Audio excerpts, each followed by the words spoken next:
Hi friends, నమస్తే. ఎలా ఉన్నారు? శివ సువర్ణ ఛానల్కి స్వాగతం. నేను మీ గాంధీ. స్పోర్ట్స్ మ్యాన్ అంటే ఏంటో ఈ ఒక్క సంఘటన ప్రపంచానికి తెలియజేసింది. స్పోర్ట్స్ మ్యాన్ అంటే ఎలా ఉండాలో ఈ నిజ సంఘటన చూసి తెలుసుకోవచ్చు. 2014లో జరిగిన ఒక యథార్థ సంఘటన మొత్తం క్రికెట్ ప్రపంచాన్ని ఆలోచించేలా చేసింది. సో ఈ వీడియో ఎక్కడా స్కిప్ చేయకుండా చివరి వరకు చూడండి. అది 2014. కేవలం 25 సంవత్సరాల వయసు ఉన్న Australian left hand batsmen Phillips Hughes batting చేస్తూ ఉన్నప్పుడు సీన్ అబార్ట్ వేసిన ఒక డెడ్లియెస్ట్ బౌన్సర్ అతని మెడకు తగిలి ఆయన అక్కడికక్కడే కోలుపోయారు. డాక్టర్స్ వచ్చి పరిశీలించి ఆయన మరణించాడని డిక్లేర్ చేశారు.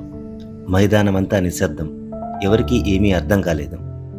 ఇదిలా ఉంటే ముఖ్యంగా తాను చనిపోయే టైంకి పాకిస్తాన్తో టెస్ట్ మ్యాచ్ ఆడుతున్న న్యూజిలాండ్ ఆటగాళ్లు బాగా డిస్టర్బ్ అయ్యారు. అది కూడా ఎంతలా అంటే ఆ టెస్ట్ మ్యాచ్లో రెండో రోజు ఆట నిలిపివేసి పోస్ట్ పోన్ చేశారు.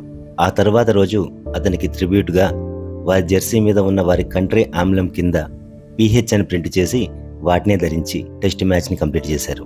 అంతేకాదు, ఆ మ్యాచ్ ఆడుతున్నప్పుడు న్యూజిలాండ్ బౌలర్లు ఒక్క బౌన్సర్ కూడా వేయలేదు. వికెట్ తీసినా లేదా బ్యాటింగ్లో మంచి పర్ఫార్మెన్స్ ఇచ్చినా ఎలాంటి సెలబ్రేషన్ చేయలేదు. వాళ్ళు గెలిచిన ఈ మ్యాచ్ని ఫిలిప్స్ హుక్స్కి ట్రిబ్యూట్ చేశారు. మేబీ అందుకేనేమో వరల్డ్ క్రికెట్లో న్యూజిలాండ్కి చాలా తక్కువ మంది హేటర్స్ ఉన్నారు. ఏ దేశ ఆటగాడికైనా ఎలా మర్యాద ఇవ్వాలో ఈ ఒక్క సంఘటన ద్వారా తెలుసుకోవచ్చు. ఇప్పుడున్న స్పోర్ట్స్ మ్యాన్లో ఈ ఉన్నత విలువలు ఎంతమందికి ఉన్నాయి? ఒక్కసారి ఆలోచించండి. స్పోర్ట్స్ మ్యాన్ ఎప్పుడు తాను గెలవాలని ఆడాలి తప్ప పక్కవాడు ఓడిపోవాలని కాదు. ఆ గెలిచే క్రమంలో తాను ఇంకా ఇతర జట్టులో ఉన్న వాళ్ళు కూడా తనలాంటి మనుషులే అని మర్చిపోకూడదు. ఆట అనేది మనసుల్ని గెలవడానికి తప్ప మనుషుల్ని గెలవడానికి కాదు. ఈరోజు మనం ఎన్ని ఫార్మాట్స్ ఆడుతున్నా విలువల్ని మర్చిపోకూడదు.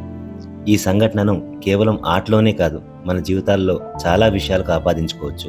ఈ వీడియో కనుక మీకు నచ్చినట్లయితే దయచేసి వీడియోని లైక్ చేయండి. ఇంకా మీ ఫ్యామిలీ అండ్ ఫ్రెండ్స్కి షేర్ చేయడం మాత్రం మర్చిపోకండి. మీరిచ్చే ప్రోత్సాహంతో ఇంకా ఇలాంటి మరిన్ని వీడియోస్ మీకు అందించడానికి మా కృషి మేము చేస్తాము. ఈ ఛానల్ని మీరు సబ్స్క్రైబ్ చేయనట్లయితే దయచేసి సబ్స్క్రైబ్ చేసి బెల్ ఐకాన్ని క్లిక్ చేయడం ద్వారా మా ఇతర వీడియోస్ మీకు మొదటగా నోటిఫికేషన్ రూపంలో చేరతాయి. మరొక ఇంట్రెస్టింగ్ వీడియోతో మళ్ళీ కలుద్దాం. నేను మీ గాంధీ. జై హింద్.